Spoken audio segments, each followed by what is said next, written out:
People get angry about the economy when, like a computer, it crashes. It's actually quite useful to think of an economy as part hardware, labour markets, capital markets, product markets, and part software, the economic ideas and rules we use to govern these markets.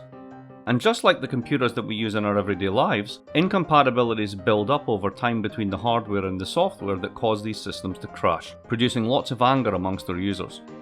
Capitalism has had 3 versions since it went global in the 1870s. Version 1.0 ran from the 1870s until the 1930s. The hardware was global markets, which moved cash and goods in and out of countries, causing wages and prices to rise and fall in response. The software was a set of ideas that said states should not interfere with these flows. The bug in the software was that while potatoes do not care about their price, workers do. And if you push their wages down enough, they will get really angry. That bug caused everything from the Russian Revolution to German fascism. Version 2.0 sought to alter the hardware by making the economy less global, and alter the software to prioritise full employment over the returns to capital. The bug in this version was that this reprioritisation generated inflation, which killed the returns to capital. The result was a crash and reset in the 1970s and 1980s, and a second outpouring of anger. Version 3.0 had a big hardware mod, the rise of independent central banks, and saw the return of a more open and global model of capitalism.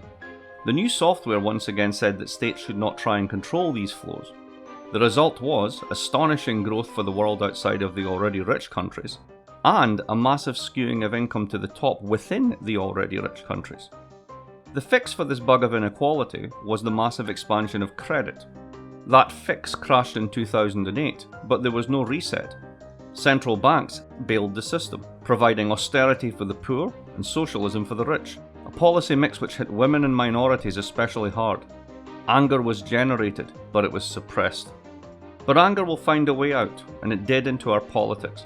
From the Tea Party in the US to the Indignatos in Spain, from the Brexit vote and the rise of Trump to the riots against governing elites in France, Hong Kong and the United States.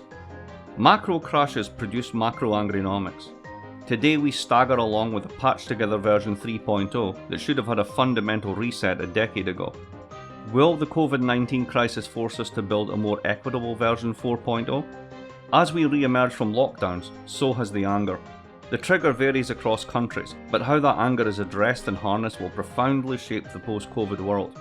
Capitalism version 4.0 is coming, ready or not.